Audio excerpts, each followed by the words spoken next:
Proposée par la CFDT Cadre et le CREFAC. CREFAC qui est l'organisme de formation de la CFDT Cadre et qui propose des formations à la fois pour les adhérents, les militants et les élus cadres.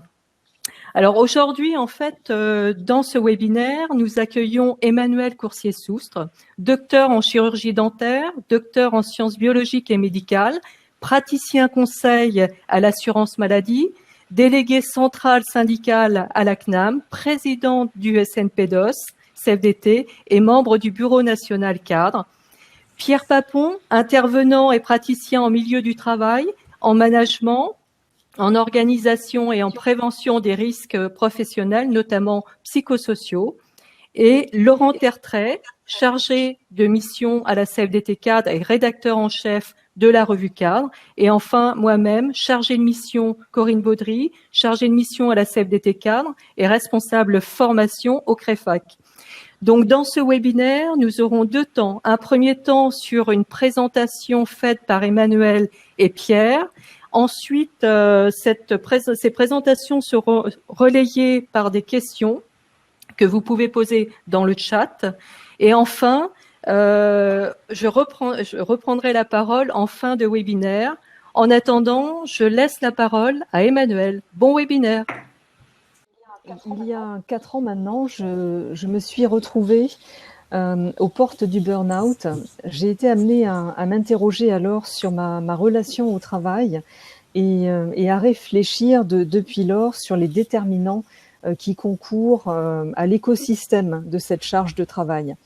Donc dans cet exposé, j'ai souhaité dans un premier temps partager avec vous mon analyse sur les déterminants propres donc au prescripteur de cette charge, à l'effecteur de la charge, le salarié, mais également l'usager qui peut être aussi en situation de prescription, les tâches bien évidemment, les missions, les projets qui vous sont confiés, et puis aussi le rôle déterminant de l'environnement de travail qui peut être facilitant, contraignant, voire normatif.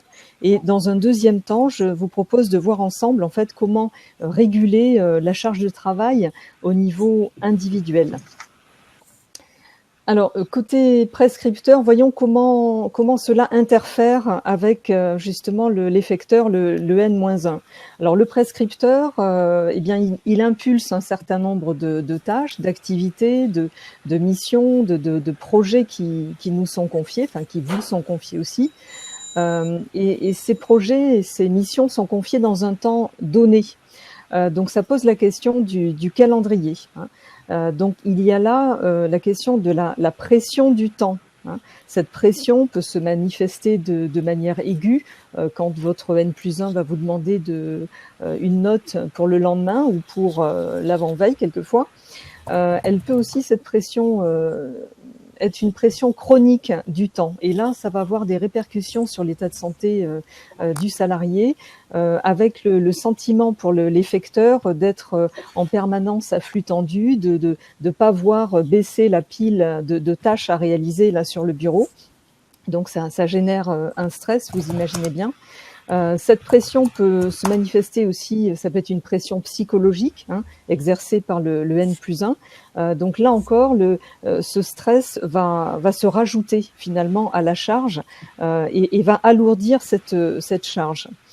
La question du climat de travail qui est impulsé par la hiérarchie ou par le prescripteur d'ailleurs, est importante parce qu'on peut se retrouver dans un climat de travail sécure ou insécure, un climat de confiance ou au contraire un climat de défiance. Et dans mon expérience, j'ai eu dans une organisation un N+1 qui était, qui avait un regard et un contrôle en permanence sur mon travail. J'avais un travail qui était plus contrôlé et moins de marge pour le coup que mes subordonnés. Donc là, ça peut être particulièrement déstabilisant. Et donc la question enfin de l'autonomie laissée aux collaborateurs est centrale. En principe, les cadres ont cette marge d'autonomie, mais bon, quelquefois, dans des organisations toxiques, ça peut ne pas être le cas. Donc, vous voyez, ces déterminants, en fait, ont un impact sur la charge ressentie par le salarié qui peut être par là même alourdie. Alors, voyons maintenant du côté de l'effecteur, du salarié. Donc, quels sont les déterminants pour faire face donc aux tâches qui sont confiées. Alors, il y a tout d'abord la capacité à faire. Hein, ça renvoie à la notion d'études, de diplôme, de formation professionnelle, mais également à l'expérience acquise, hein, les compétences qui se développent au fil de l'eau, les appétences aussi. Et pour donner un exemple, il y a beaucoup de syndicalistes parmi vous là qui nous écoutez. Eh bien, on va acquérir on va devenir pertinent hein, sur des questions RH, code du travail, convention collective, par exemple. La question de l'engagement, mais aussi de l'implication et la motivation, ces questions sont très corrélées en fait au sens que l'on met dans notre travail. Et je voulais partager avec vous un exemple.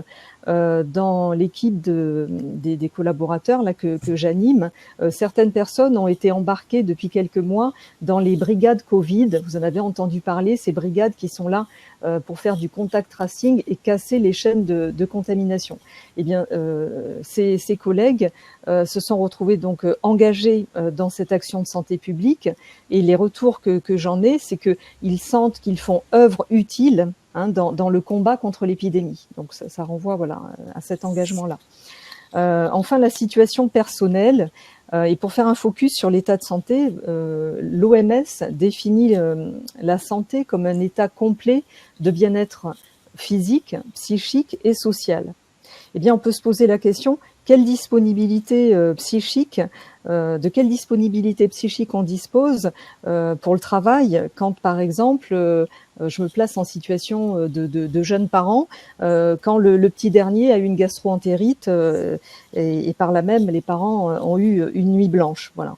De même, de quelle énergie je peux disposer là pour mener à bien mon travail lorsque j'accompagne un proche atteint d'une maladie incurable en fin de vie. Hein. Voilà. Donc là, il y a la charge professionnelle, mais on voit que la charge, hein, elle est beaucoup plus périphérique et peut paraître dans ces conditions beaucoup plus lourde. Alors, quel est le contexte de travail dans lequel j'exerce donc ma charge? Alors, les moyens, est-ce qu'ils sont là véritablement en appui de ma charge hein? On se pose la question. Voilà, est-ce que les logiciels, par exemple métiers, sont facilitants dans mon exercice? Est-ce que j'ai suffisamment de ressources humaines pour mener à bien la charge qui est confiée hein? C'est l'adéquation charge-ressources. Est-ce qu'il y a dans l'entreprise une culture de l'entraide? Est-ce que je peux compter ainsi sur le soutien de mes collègues, le soutien des services supports, le soutien également de ma hiérarchie? Par ailleurs, est-ce que le cadre dans lequel j'exerce, est-ce qu'il y a un cadre réglementaire contraignant? Par exemple, dans mon environnement de travail, différents textes, codes le régissent. Par exemple, le code de santé publique, le code de la sécurité sociale. Il y a également des bases réglementaires hein, qui définissent l'octroi ou non d'une prestation de santé, par exemple. Des conventions aussi qui régissent les rapports entre les professionnels de santé libéraux et l'assurance maladie. Alors, je voulais parler de la crise que nous traversons, qui a apporté ces derniers mois son lot de nouvelles normes réglementaires. La dernière en date, par exemple, vous l'avez appris à l'occasion d'un week-end là, dans les médias, les assurés symptomatiques cas contact peuvent aujourd'hui, par exemple, s'auto-prescrire un arrêt de travail le temps de faire un test pour vérifier donc s'ils sont Covid+.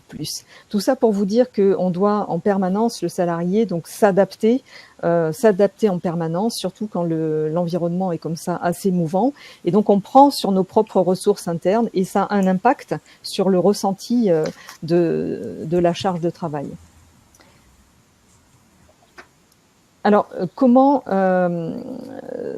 alors vous comprenez combien en fait l'écosystème que j'ai rapidement brossé est fragile dans son équilibre. Hein. Alors, quelle régulation on peut apporter déjà au niveau individuel hein, pour soi-même? Alors, il faut une attention, il faut que l'attention soit portée sur ce qu'on appelle les signaux faibles. Par exemple, quand votre conjoint vous dit au moment des temps de déjeuner, mais là tu es vraiment en boucle là sur tes problèmes professionnels, ça c'est quelque chose qui doit alerter. De même, votre entourage peut vous dire, mais je vous sens un petit peu, enfin, je te sens irritable en ce moment. Bon, ça c'est voilà des petits signaux faibles. Si vous avez du mal à vous endormir parce que vous ressassez en boucle vos problèmes professionnels, alors je parle pas de la perte complète de sommeil, hein, comme le petit personnage là dans le dessin de Wings. Là, si vous perdez le sommeil, là c'est vraiment un point d'alerte. Il faut aller consulter rapidement, hein, parce que vous mettez votre santé en danger. Alors, il faut saisir par écrit, hein, la hiérarchie, ça c'est important, dès lors que l'on ressent un dépassement de la charge. Donc, je suis bien sur la notion de ressenti. Hein, le ressenti de la charge, il vous est propre. Donc, vous alertez votre hiérarchie et puis vous négociez un nouveau délai, un nouveau calendrier, revoir ensemble les priorités, hein, relister les priorités. Nous disposons d'un droit à la déconnexion, eh bien, il faut en faire usage, hein, c'est important. Et si on n'est pas dans cette démarche de déconnexion, il faut peut-être se poser la question, est-ce que je me complais dans cette surcharge au quotidien ? Parce que ça peut aussi poser la question de l'addiction au numérique. Et là, dans ces temps où on est en télétravail presque temps plein, c'est un vrai point d'alerte. Enfin, demander de l'aide. Alors, de l'aide institutionnelle, hein, aux médecins du travail, médecins traitants, bien évidemment, les IRP que l'on peut saisir, le syndicat, bien évidemment. Et pour conclure, en fait, je voudrais vous proposer un outil sur le modèle de l'échelle visuelle analogique pour mesurer la douleur. Je ne sais pas si vous avez été confronté à ça, mais dans les hôpitaux, on peut vous demander de combien vous avez mal. 0, pas de douleur, 5, douleur modérée, et 9, 10, voilà, douleur insupportable. Eh bien, on peut se faire sa propre réglette, hein, une échelle d'auto-évaluation de sa charge de travail. Comment on la ressent, en tout cas. 0, absence de charge, ça peut déboucher aussi sur des risques psychosociaux, hein, le burn-out. 5, charge modérée, par exemple, et 8, 9, importante, et 10, là, vous êtes en overdose, hein, de travail, en overcharge. Hein. Et donc, ce petit outil peut vous être utile. Vous faites cet exercice sur une dizaine, quinzaine de jours, et ça vous permet de vous poser, d'avoir un point de situation sur votre relation au travail et à cette charge de travail. Voilà, j'espère que j'ai pas dépassé mon temps. Je vais revenir. Voilà, et donc je vous remercie de votre écoute et je laisse la parole à Pierre Papon. Bonjour à tous. Donc la charge de travail, lorsque Corinne et Laurent m'ont proposé de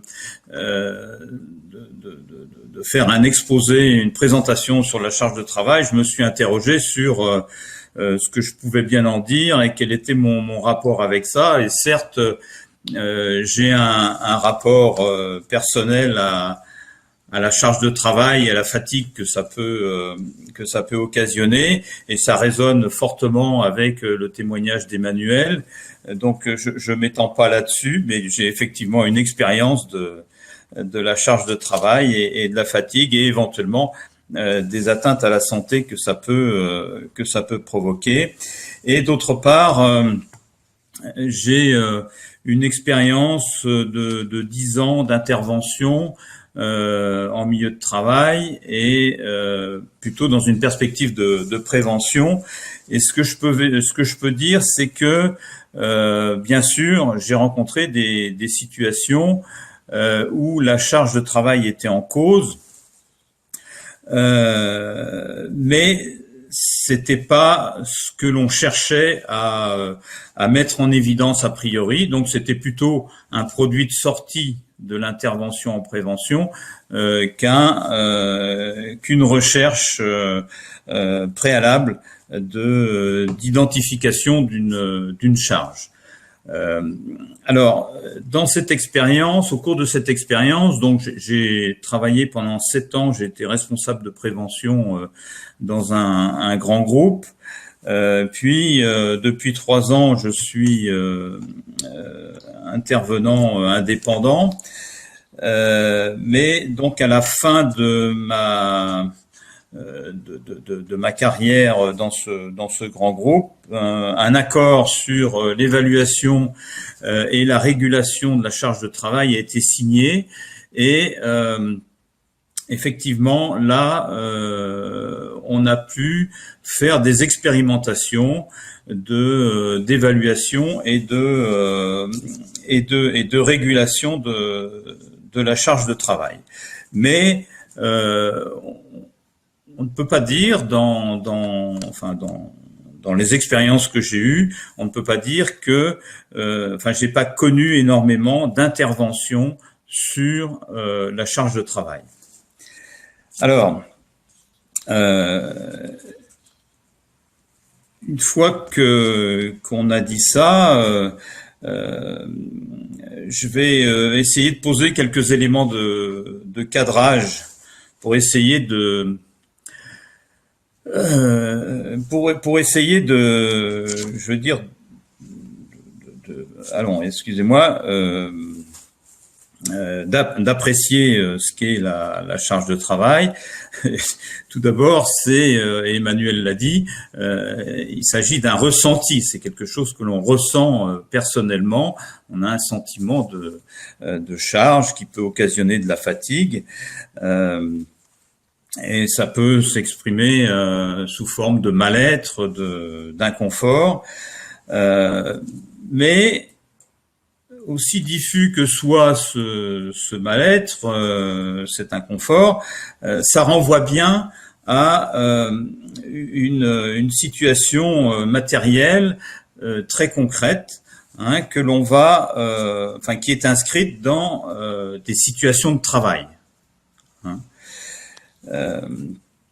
Donc, à partir de là, il y a quelque chose qui va constituer un enjeu, c'est l'objectivation de la charge de travail. C'est-à-dire comment on peut l'objectiver, la mesurer. J'ose même pas employer ce mot-là.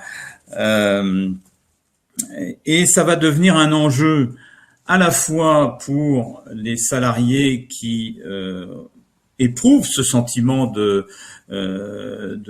charge et donc de fatigue associée à la charge et de fatigue chronique, comme le disait Emmanuel, c'est-à-dire qu'à un moment donné, c'est un problème pour le salarié ou les salariés. Donc, enjeu d'objectiver la charge, et puis c'est un enjeu aussi pour l'entreprise parce que bien sûr l'entreprise peut entendre la plainte de charge de travail, mais so what, quoi. D'où provient cette charge? Est-ce que vous pouvez me montrer que vous êtes en surcharge de travail? Donc un enjeu d'objectivation. On va essayer avant d'objectiver cette charge de travail, on va voir comment. On va essayer de cerner ce que j'appellerais l'objet charge de travail, qui est, de mon point de vue, un objet assez instable. Donc, il peut s'agir d'une forte charge ou il peut s'agir d'une sous-charge. Emmanuel en a parlé. La charge de travail peut être une contrainte pour le salarié, mais peut être aussi une ressource, notamment quand la charge de travail permet de montrer l'utilité qu'on a dans l'organisation. Enfin, une charge donnée dans une situation de travail donnée va pouvoir faire contrainte pour quelqu'un, pour un salarié, et puis faire ressource pour un autre, parce que ils n'auront pas les mêmes atouts, hein, quelque part, soit personnels. Hein, Emmanuel parlait enfin, tu n'as pas employé le mot, mais des compétences, de l'expérience, des savoir-faire, etc. Bon, un environnement de travail, etc. Donc, vous voyez, c'est une notion qui est très variable. Donc, ce qu'il faut se dire, enfin, il faut situer tout de suite pour pouvoir l'appréhender. Il faut resituer la charge de travail dans le contexte dans lequel elle doit être, c'est-à-dire le contexte des risques psychosociaux. Hein. D'ailleurs, la charge de travail fait partie des facteurs psychosociaux de risque ou de ressources, hein, que l'on trouve sous la rubrique exigence du travail. Alors, si effectivement on cherche à travailler sur la charge de travail à partir du paradigme de risques psychosociaux, ça veut dire que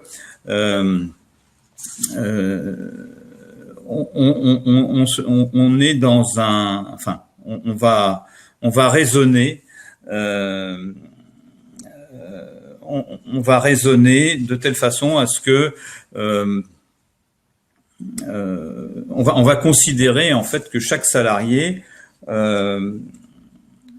dans une situation de travail trouve en lui-même et dans son environnement de travail les ressources sur lesquelles il peut s'appuyer pour faire face aux contraintes de l'activité. Et donc c'est une question, on y reviendra, c'est une question d'équilibre. Et l'approche de la charge renvoie à cette question d'équilibre.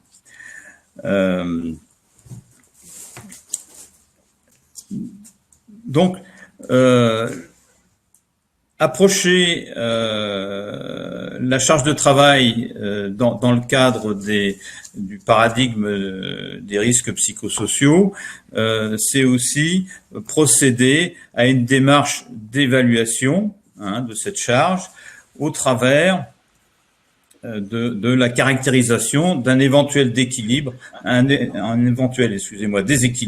entre contraintes et ressources. Et cette évaluation va permettre de produire un diagnostic et un diagnostic qu'on va s'efforcer ensuite de faire partager au collectif de travail, mais aussi au management et à la direction de l'entreprise pour pouvoir ensuite agir sur cette charge de travail. Donc, pour en terminer avec cette introduction, ce que je peux dire, c'est qu'il n'y a pas aujourd'hui de théorie de la charge de travail, mais il y a plutôt une pratique d'appréhension de la charge de travail, et il nous revient en fait de rentrer dans ces démarches d'intervention sur la charge de travail, d'évaluation, et de capitaliser sur ces pratiques qui sont des pratiques sociales en fait. Donc la perspective de mon exposé est de faire en sorte de développer notre pouvoir d'agir sur le travail. Alors, je vais aborder, je regarde le temps, bon, je vais essayer d'aller vite ensuite. Je vais aborder principalement 2 points et puis très brièvement 2 autres. D'une part, les principaux vecteurs de transformation. Alors, voilà. Oui, les principaux vecteurs de transformation des entreprises. Hein, donc, comment le travail se transforme depuis quelques années et en ce moment, la question de l'évaluation de la charge de travail, et puis ensuite on ira très vite sur la régulation de la charge de travail et les leviers pour intervenir sur la charge de travail. Donc, les vecteurs de transformation du travail. J'ai fait un point là-dessus parce que ce que je constate depuis quelques années, c'est que au terme d'un certain nombre d'interventions, que ce soit dans le groupe où je travaillais ou dans d'autres entreprises, c'est que les entreprises sont en perpétuelle transformation, ce qui n'était pas le cas il y a 20 ou 25 ans. Hein. Et donc, qui dit transformation perpétuelle, ça veut dire transformation du travail. Et quand on transforme, quand le travail, enfin, c'est pas quand on transforme, c'est quand le travail se transforme en permanence, et bien sûr, il y a des effets sur la charge, mais des effets qui se définissent en creux et qui sont perçus en creux. Hein. Donc, je vais désigner assez rapidement tous ces vecteurs de transformation. Enfin, j'en ai identifié 4, et je pense qu'avec ces 4 vecteurs, on a là les sources, enfin les sources de transformation des entreprises, pas seulement en France, je pense sur toute la planète. Donc, avec cette typologie de transformation, on ratisse large. Alors, premièrement, digitalisation, automatisation. Alors, je vais donner à chaque fois quelques impacts. Hein. Donc, les entreprises se dotent de nouveaux logiciels pour automatiser le travail, voire robotiser l'activité.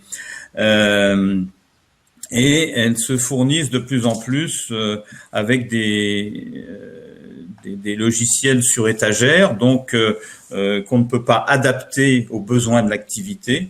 Hein. Et donc, ça veut dire que quand l'entreprise se dote d'un nouveau matériel informatique comme ça, eh bien, elle doit adapter ses process à l'outil. Et donc, ça veut dire aussi que l'homme doit s'adapter à la machine et non pas l'inverse, comme le prévoit quand je suis revenu là dans la salle. J'ai entendu parler de questions juridiques. Effectivement, un article du Code du travail prévoit que l'entreprise se doit d'adapter le travail à l'homme, hein, mais là, c'est l'inverse qui se produit. Ce qui se passe également quand on digitalise, hein, comme on dit maintenant, c'est que le travail humain a tendance à devenir ce que la machine ne fait pas. Vous voyez ? Et ça veut dire que le travail, soit on rencontre les deux situations, soit le travail se simplifie à outrance et s'appauvrit, soit il se complexifie, hein, notamment quand l'adaptation de l'entreprise, enfin des process de l'entreprise à l'outil est difficile. Et puis, ça veut dire aussi qu'il y a des savoirs de métier qui sont rendus inutiles au travers de ça. Et ça, c'est aussi un facteur de risque. Deuxième vecteur de transformation, la servicialisation, c'est-à-dire que on passe d'une façon générale, assez globale d'ailleurs, d'une relation client-fournisseur à une relation de service. Hein, ce qui fait que dans l'activité de relation de service, eh bien, le client devient un prescripteur supplémentaire. C'est-à-dire que le salarié a son manager ou son employeur comme prescripteur, mais il a aussi son client. Donc ça, c'est un élément de charge. Et parfois, les prescriptions ne sont pas tout à fait en accord, et donc là, il est en conflit de loyauté. Hein. La particularité du service, de la relation de service, c'est que le service est co-construit avec le client. Hein. Donc, ça veut dire que le salarié doit faire face à des situations imprévues. la finalité du travail, ce n'est pas la production d'un objet de qualité, par exemple, hein, mais ça va être la satisfaction du client. Donc, vous voyez la variabilité de cette de cette activité quant à ses finalités. Troisièmement, le réaménagement des espaces de travail. Donc là, on a connu la période open space, hein, où chacun a sa place dans un espace ouvert. Et puis maintenant, on connaît le flex office. Alors, la crise sanitaire va certainement bousculer un peu la tendance, hein, mais le flex office, donc c'est le fait qu'il n'y ait plus autant de postes de travail que de salariés dans l'espace. Une des particularités de ces types d'espaces, c'est que il y a des espaces dédiés pour chacune des activités. Vous avez un poste de travail avec un micro, vous avez des petits box pour téléphoner, vous avez des petites salles de réunion pour se réunir, etc. Et en permanence, le salarié organise tout au long de la journée son travail en fonction de la disponibilité de ces différents espaces. Donc c'est une nouvelle forme de taylorisme, mais au lieu que ce soit un taylorisme par l'activité, par la tâche, c'est un taylorisme organisé sur la base de l'espace. Le problème qui est posé, c'est que quand on introduit ces nouveaux types d'espaces de travail, eh bien, en général, on fait l'impasse sur l'évaluation des besoins de l'activité. Hein, ce qui veut dire que on produit des espaces qui ne sont pas adaptés à l'activité, au travail, et donc ça, c'est encore une source de charge. Dernier point sur les transformations, donc la fluidification des organisations du travail avec le mode projet, le lean management, l'agilité et le passage de logique de stock aux logiques de flux. Je m'étends pas trop là-dessus, mais ce sont aussi, enfin, il y a un exemple qui est criant, hein, de mise en œuvre de ce type de logique, hein, c'est l'hôpital. Hein, donc on a considéré à un moment donné l'hôpital comme un flux de patients, etc. Et donc on a vu aussi, donc on est passé d'une logique de stock à une logique de flux. On a vu ce que ça faisait lorsqu'on a eu besoin de masques. Voilà, mais ça on le retrouve partout. Hein.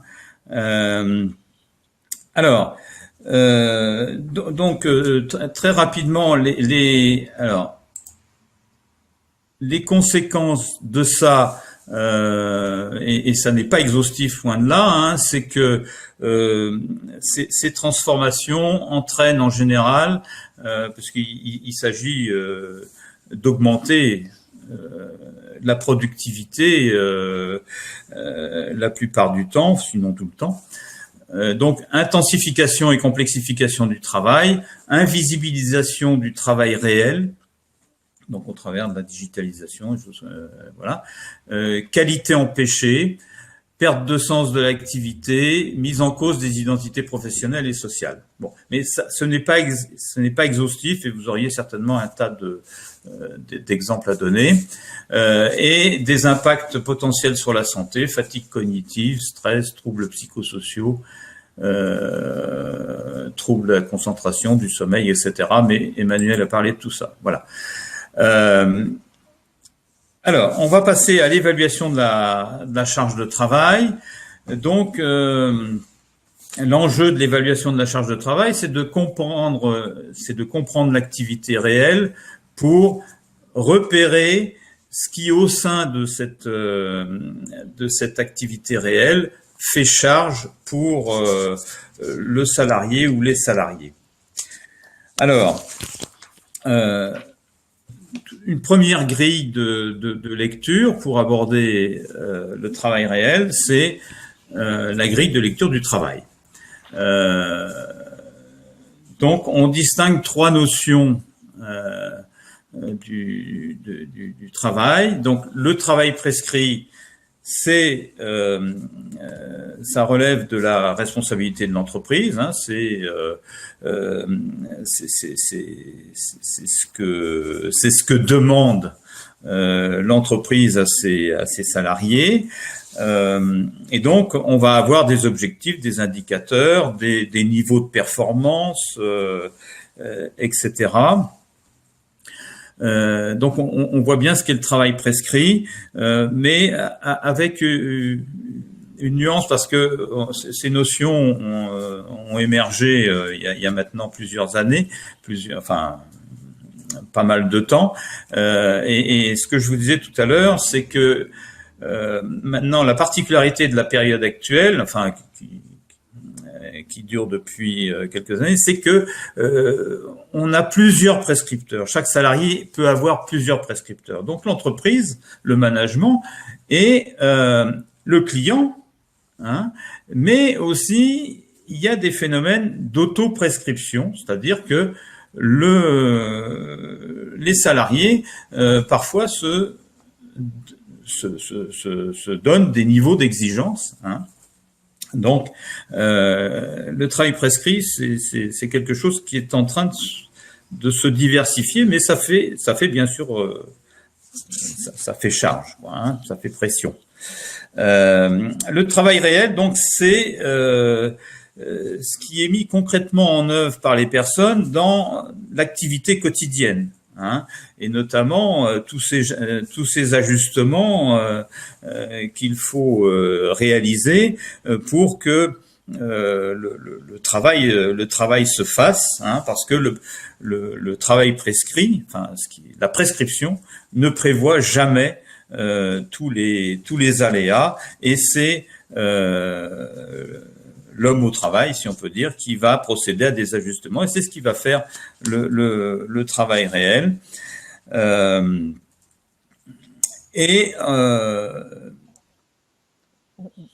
D'accord. Et puis le travail vécu, donc c'est ce qui est ressenti. Hein. Il y a, oui, les 46 déjà. Deuxième grille, ce sont les facteurs psychosociaux de risque et de risque et de ressources. Et ensuite, l'évaluation va consister en fait à comprendre le travail réel à partir d'entretiens avec les salariés, hein, et avec le management. Et ceci va permettre d'une part de comprendre le travail réel, et dans ce travail réel, qu'est-ce qui fait charge et qu'est-ce qui fait ressources. Et donc, ça permettra ensuite de dresser une sorte de diagnostic, et un diagnostic partagé au sein du collectif de travail, mais partagé aussi avec le management, la direction de l'entreprise, et ça va permettre de passer à la régulation. Hein, c'est-à-dire, ça va permettre une discussion, hein, qui permettra de procéder à des ajustements de l'organisation du travail ou du management ces ajustements qui doivent permettre d'ajuster la charge également. Je m'arrête là. Vous prie de m'excuser. Merci Pierre. Ouais. On m'entend, j'espère. Hein. Oui. Oui. J'ai synthétisé des questions. J'espère ne pas les abîmer. Il y a beaucoup de témoignages personnels, individuels, avec des des situations assez lourdes dans différents métiers, différents âges. Il y a notamment une question autour du sentiment de culpabilité. Comment dépasser ce sentiment de culpabilité? Ensuite, il y a une deuxième série de questions. J'en fais 4. Hein. Une deuxième série de questions autour des besoins d'appui. Au fond, comment éviter la solitude? Comment qui alerter? Vers qui se tourner? Au-delà des témoignages, des personnes qui sont seules et qui ont besoin d'appui concret, à qui parler. Troisièmement, quand on dit à qui parler, on peut aussi se tourner auprès des représentants du personnel, auprès du CSE notamment. Et quelqu'un rappelle le rôle du CSE qui peut alerter. Hein, un représentant du personnel peut, s'il constate une atteinte aux droits des personnes, à leur santé physique ou mentale ou aux libertés individuelles, en saisir pour cela l'employeur. Et puis, autre point d'appui suggéré, quatrième question, il y a un besoin de grille de lecture pour analyser cette charge ou ce sentiment de charge. C'est pareil, on a vu avec l'un et l'autre que l'essentiel était dans le vécu et dans le rapport subjectif au poids du travail dans son environnement. Peut-être qu'Emmanuel peut dire un petit mot sur le sentiment de solitude et de culpabilité.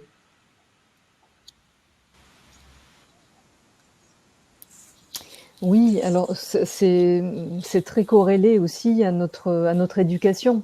Alors je parlerai aussi du contexte judéo-chrétien, mais enfin on peut aller au-delà. Comment on a été éduqué. Je crois qu'il faut mettre de côté cette culpabilité. Moi, je vous ai proposé donc un petit outil, une réglette pour objectiver votre ressenti. Hein, et le ressenti, je le dis encore, il vous est propre.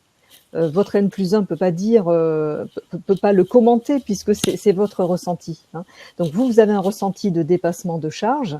Après, il faut prévenir et alerter par écrit le hiérarchique. Et puis si j'ai vu sur le chat, ça n'a aucun effet. À ce moment-là, saisir effectivement les IRP et puis consulter le médecin du travail. Si vous avez possibilité aussi de vous faire aider par des cellules d'écoute, hein, je pense à la sécurité sociale par exemple, où il y a une cellule d'écoute qui s'appelle Proconsult, donc se faire aider. Hein. Et on peut voir quand même avec la crise que l'on vient de traverser que notre vulnérabilité, c'est ce qui fait qu'on est des humains et qu'on est on est fragile face au virus, mais on peut être fragile aussi face à une surcharge de travail. Voilà, pour tous les déterminants que j'ai évoqués, état de santé, environnement, contexte, etc. Merci Emmanuel. Je me retourne vers Pierre autour de pour prolonger ces besoins d'appui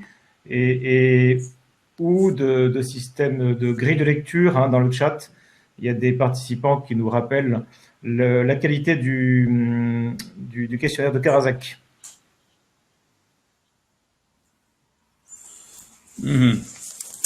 Oui, alors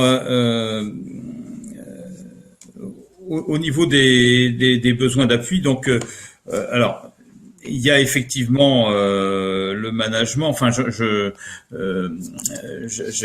eu connaissance de situations de personnes qui sont en télétravail en ce moment et effectivement qui peuvent souffrir d'isolement, qui peuvent aussi connaître des problèmes de charge de travail. Donc le manager peut entendre un certain nombre de choses. C'est une charge aussi pour le manager parce qu'il n'est pas toujours en situation de faire face. Ensuite, suivant les entreprises, je pense que on peut faire appel aux acteurs de prévention. Hein. Donc il y a le médecin du travail. Il peut y avoir des psychologues du travail. Donc Emmanuel parlait de cellules d'écoute. Et puis il y a bien sûr les représentants du personnel.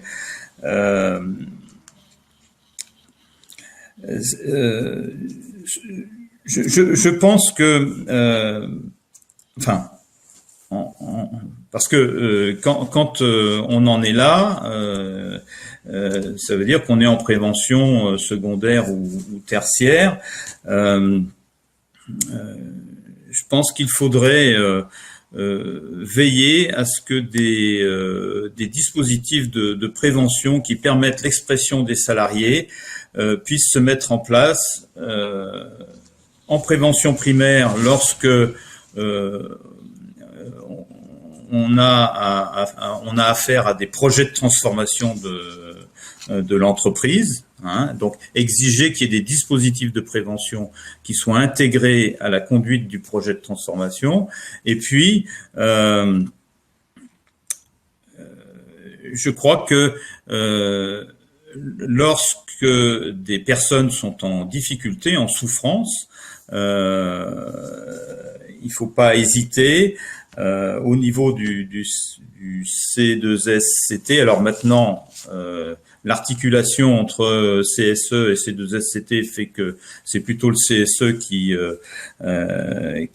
va prendre la main, mais ne pas hésiter à demander la mise en place de dispositifs de prévention. Hein. Voilà. Alors, au niveau des grilles de lecture, ben, c'est ce que le repérage de la charge, il va se faire au travers des deux grilles que j'ai montrées, c'est-à-dire la compréhension, la grille qui permet la compréhension du travail réel, hein, et puis on va soumettre le travail réel à la grille de lecture des facteurs psychosociaux de risque et de ressources. Hein, alors, c'est une... enfin, je vais pas la détailler là, hein, ça parce que c'est une grille particulière. C'est-à-dire chacun des items, par exemple, peut à la fois, dans une situation de travail donnée, constituer une ressource ou une charge. Donc, l'important, c'est d'avoir une grille. Tout le monde est d'accord sur cette grille aujourd'hui, hein, mais ce qui est le plus important, c'est de pratiquer la grille. C'est d'appliquer la grille à des situations de travail.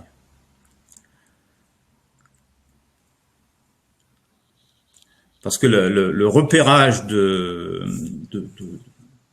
problèmes de charge de travail, il va se faire au travers de l'analyse, de la lecture de ces situations de travail. Et donc, on va comprendre comment le travail se fait et au sein de ce travail, dans ce travail, qu'est-ce qui fait charge, mais qu'est-ce qui fait ressource aussi. Parce que l'enjeu derrière, une fois qu'on aura fait ce diagnostic, c'est de développer les ressources, hein, ou d'amener d'autres ressources, et ça va être bien sûr de réduire les contraintes. On ne les supprime jamais totalement, enfin, on peut en supprimer certaines, mais on ne les supprime jamais totalement.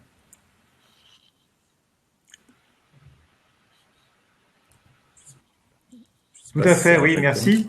Il y a il y a un témoignage autour de des mauvaises réponses ou des réponses qui éludent la question de la part de l'entreprise ou de collectivités locales, hein, et qu'après tout, on peut répondre au mal-être par des enjeux de bien-être un peu fictifs au quotidien.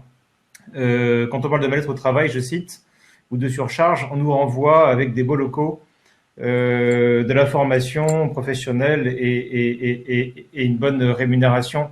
Il y a souvent des réflexes peut-être organisationnels des entreprises, des faiblesses de ce côté-là. Dès qu'il y a un mal-être professionnel humain qui est constaté ou qui est exprimé, les entreprises ont tendance à éluder la question de cette qualité de mise en discussion et pour le coup de gérer, d'accepter la charge ou la surcharge ou la sous-charge à la périphérie.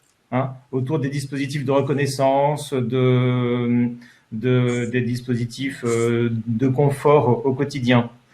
Mais on est toujours à la périphérie du sujet.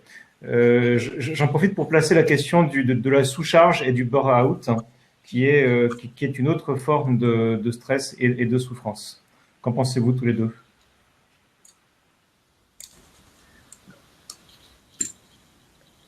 Oui, parce que ça renvoie l'individu à son inutilité dans l'entreprise.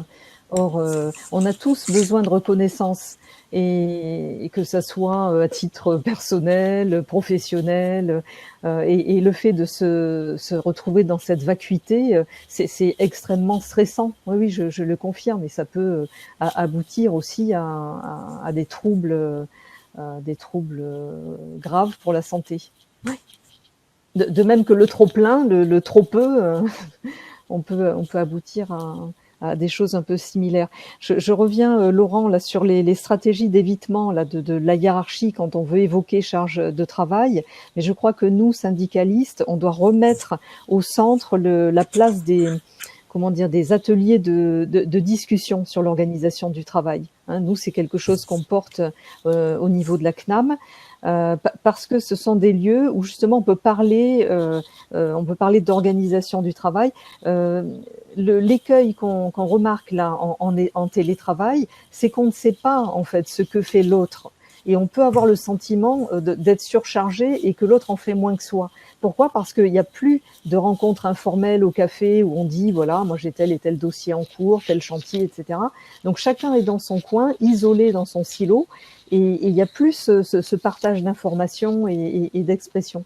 Donc je crois que le fait d'inciter à ce qu'il y ait ces ateliers de discussion, ça permet en fait de ce partage d'informations, et ça peut aider, je pense, les salariés. Après, il y a énormément de questions. Je pense qu'on ne pourra pas tout traiter là, mais on s'engage avec Pierre à faire des réponses écrites. Ouais.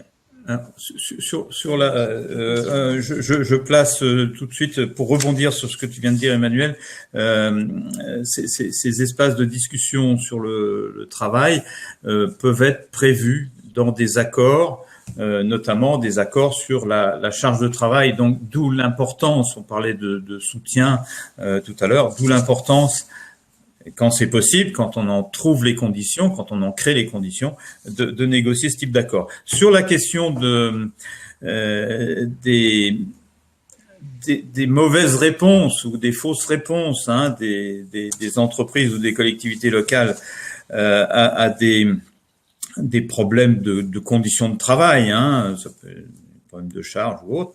Ce à quoi moi j'assiste depuis quelques années, c'est que tout ce dont j'ai parlé tout à l'heure, la digitalisation, la servicialisation, mais plutôt les réaménagements des espaces de travail, notamment au niveau de l'informatisation et l'aménagement des espaces de travail, mais même au niveau du lean, de l'agilité, etc. Les choses ne viennent pas des entreprises elles-mêmes. Elles viennent de grands cabinets de conseil qui sont extérieurs et qui vendent des solutions toutes faites. Et elles vendent la solution technique ou spatiale, mais elles vendent aussi le discours le discours à offrir à donner aux organisations syndicales et aux salariés pour faire accepter la transformation. Et donc, il devient très difficile pour les organisations syndicales à l'intérieur des entreprises de contester ça, parce que le discours de ces boîtes, de ces cabinets de consultants est complètement huilé. Et donc, par exemple, pour les bâtiments, pour les espaces de travail, on va inviter les salariés à venir choisir la couleur du bureau ou un certain nombre d'éléments d'environnement, c'est-à-dire on va les appeler à se prononcer sur un aspect esthétique, mais on va pas leur demander quels sont les besoins de leur activité. Et donc la question, c'est comment on exige lorsqu'il y a introduction de nouveaux espaces de travail, de nouvelles organisations du travail, comment on exige des dispositifs de prévention intégrés à la démarche projet. Quand tu parles de prévention, c'est de prévention du stress, prévention de la surcharge. Rappelons que à défaut de... il y a eu une question autour de l'entretien professionnel. La question de la charge de travail doit être obligatoirement posée pour les salariés qui sont en forfait jour régulièrement, quitte à remettre en cause, sinon on peut remettre en cause le forfait. Et à défaut de savoir précisément discuter de la charge, les entreprises ont l'obligation d'éviter la surcharge. On a du mal à définir la charge, mais on sait. Oui, parce que ça fait partie des enjeux d'objectivation dont je parlais au début de ma présentation. C'est-à-dire que il y a bien un conflit d'intérêts dans ces situations-là,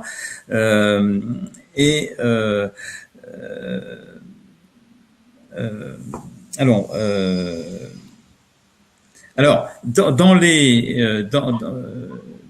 les accords, alors excuse-moi, je crois que j'ai perdu le fil de ta question, Laurent. Mais effectivement, dans les accords sur la charge de travail, on a introduit des dispositions qui font que, par exemple, à chaque entretien annuel ou périodique, la charge de travail doit être évoquée. Pour les gens en forfait jour, même chose. C'est pour ça qu'il faut faire en sorte, quand on peut négocier des accords, d'embarquer un certain nombre de dispositions qui vont obliger le management ou faire en sorte qu'il y ait du dialogue autour de la charge de travail. Mais quand on parle charge de travail, on parle du travail. Hein. Donc ça c'est c'est important. Mais sinon, renvoyer l'employeur devant ses... Oui, voilà, j'ai ramené le transparent sur lesquels je rappelais effectivement 2 articles du Code du travail, l'un faisant obligation à l'employeur de préserver la santé physique et mentale, tu viens d'en parler, et l'autre faisant obligation à l'employeur d'adapter le travail à l'homme. Hein,